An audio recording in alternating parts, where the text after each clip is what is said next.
The epic naval battles of WW2 are remembered for thunderous guns and steel giants, but the real story begins far from the ocean. In hidden labs and roaring foundries, engineers and scientists waged a different war, a war of innovation. Their creations, naval artillery shells, were not just hunks of metal, but intricate machines of destruction. Every advance in ship armour forced a leap in shell design, a relentless arms race of measure and countermeasure. These engineers mastered physics, chemistry, and metallurgy, forging weapons of astonishing sophistication. A battleship shell was a symphony of precision, forged from high-grade steel, machined to perfection, packed with explosives and complex fuses. Fired at supersonic speeds, it was a calculated messenger of destruction, its path determined by the laws of ballistics. The true genius of these shells was revealed in their final moments, when milliseconds and millimeters decided the fate of ships and men. To understand the war at sea, we must look beyond the battles, to the hidden world of engineering that made them possible. Here, microscopic details had macroscopic consequences. A tiny spring or a subtle change in alloy could tip the balance of a battle. This is the secret life of the naval shell, a testament to human ingenuity and the terrible power it unleashed. The story of naval artillery is not just about firepower, but about the minds that shaped it. In the shadows, these unseen architects changed the course of history. Their legacy is the silent force behind every thunderous salvo. At the turn of the 20th century, battleships ruled the seas, protected by ever thicker, more advanced armour. Early ironclads evolved into steel-clad fortresses, their armour a marvel of metallurgy. For shell designers, brute force was no longer enough. New armour demanded new solutions. The breakthrough was the armour-piercing cap, a softer steel tip that absorbed impact and helped the shell bite into sloped armour. This innovation triggered a cycle.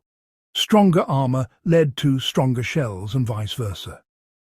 Shipbuilders responded with even tougher alloys and smarter armour layouts, focusing protection on vital areas.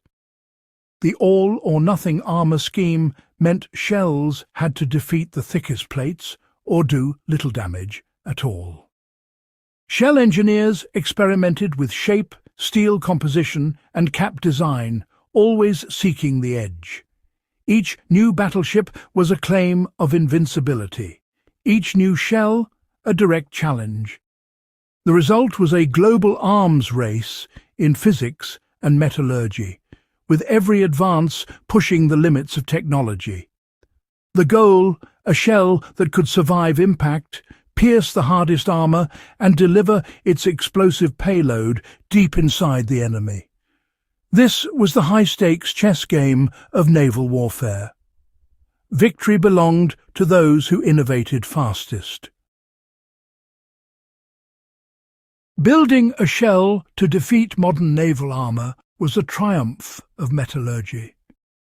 The steel had to be both hard enough to pierce armour and tough enough to survive the impact.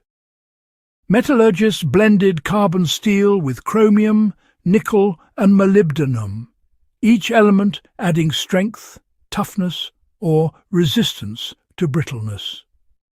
Massive steel ingots were forged and pressed, aligning the metal's grain for maximum strength.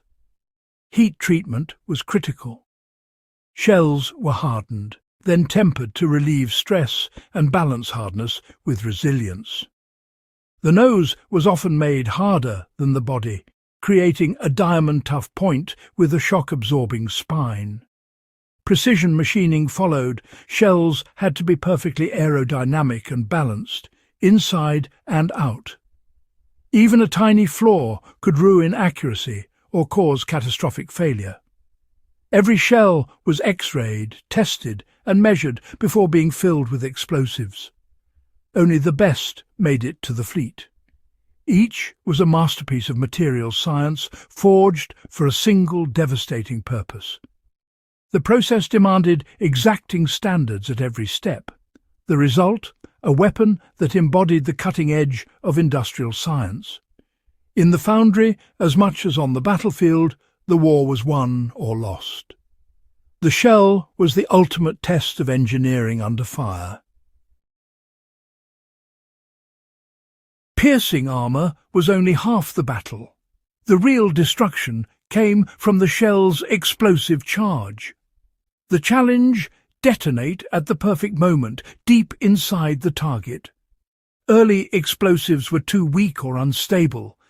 TNT and later compounds like Composition B offered power and safety. The heart of the shell was the delay-action fuse, a tiny, rugged machine that armed on impact but waited to detonate. A split-second delay, controlled by clockwork or chemical reaction, let the shell punch through armour before exploding. Only when buried near engines or magazines did the fuse trigger the main charge. The result, catastrophic internal explosions that could cripple or sink even the mightiest warships. This combination of penetration and timed detonation made the armour-piercing shell a true ship killer. The fuse was a marvel of miniaturized engineering, designed to work flawlessly under extreme conditions. In the end, timing was everything. The final act of a shell's journey is a brutal contest of physics. Early pointed shells often shattered or glanced off. Engineers found that a blunter cap nose delivered energy more effectively. On impact, the cap deformed, spreading shock and helping the shell bite into armour at the optimal angle. The hardened point then cracked the faceplate, letting the shell punch through by forcing out a plug of steel. This violent process demanded immense energy, supplied by the shell's mass and velocity. Metallurgical toughness kept the shell intact through the ordeal. As it passed through, friction heated it to incandescence and armed the fuse. Now, inside the ship, the shell slowed but remained deadly. Clever design and raw physics had breached the enemy's strongest defence. The stage was set for the final, devastating explosion. As WW2 progressed, naval combat changed. Battles were fought at longer ranges, and aircraft became a new threat. Shells had to be not just powerful, but absolutely reliable. Quality control became obsessive. Every shell and fuse was rigorously tested, every explosive charge X-rayed for flaws. By war's end, navies could trust their shells to work as designed, shot after shot. Versatility was also key. Battleships now fired high-explosive shells for shore bombardment and anti-aircraft rounds for defence.